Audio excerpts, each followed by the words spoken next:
कृष्ण महाराज की जय। राजुला राजु के जय।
కట్టబడినటువంటి స్థితిలో మనం ప్రజలు పొందాలి.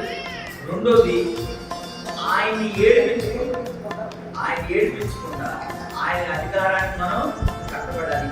ఇంకా మన హృదయంలో పేరుకుపోయినటువంటి చెత్త ఏదన్నా ఉంటే శుభ్రంగా ఆయన తొలగించగలని మనం పరిపూర్తిగా నమ్మగలం. ఇది ఈ మంటల ఆధారం యొక్క ముఖ్య సారాంశం. ఓకేనా? రైట్.